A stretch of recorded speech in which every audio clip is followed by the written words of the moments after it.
হুজুর জান্নাতের ভেতর আবার শপিং মল থাকবে কেমনে? প্রশ্ন আসতে পারে না? সহিহ মুসলিমের বর্ণনা, ইন্না ফিল জান্নাতি লাসুকান, জান্নাতের ভেতরে বিশাল এক শপিং মল থাকবে। এটা বোধহয় আমাদের বসুন্ধরা শপিং কমপ্লেক্সের মতো হবে, যমুনা ফিউচার পার্ক। দুবাইতে যে একটা আছে বিশাল শপিং মল, মালয়েশিয়ার মিড ভ্যালি, এগুলোর মতো হবে মনে হয়।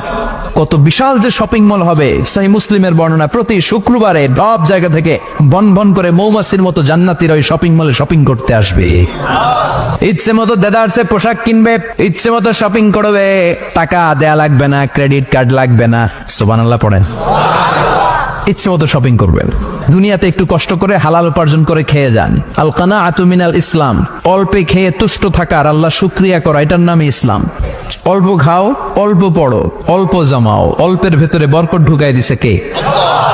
অনেকে দেখবেন অনেক খাই খাই নাই নাই করে, এটা যাদের স্বভাব তাদের কখনো বরকত হয় না। অল্প খাবেন, অল্প পড়বেন, আর হালালের সাথে সম্পর্ক করবেন। আল্লাহুম্মা কফিনি বিহালালিকা আন হারামিক ওয়া আগনিনি বিফাদলিকা আম্মান সিওয়াক। বিশ্বনবী দোয়া করতেন, আল্লাহ হালালকে আমার জন্য যথেষ্ট করেন, হারাম থেকে আমারে বাঁচিয়ে রাখেন। পড়েন আমিন। হালাল অল্প হলেও হালালে বরকত আছে না নাই? হারাম বেশি হলেও এটাতে কোনো বরকত নাই, ঠিক কিনা?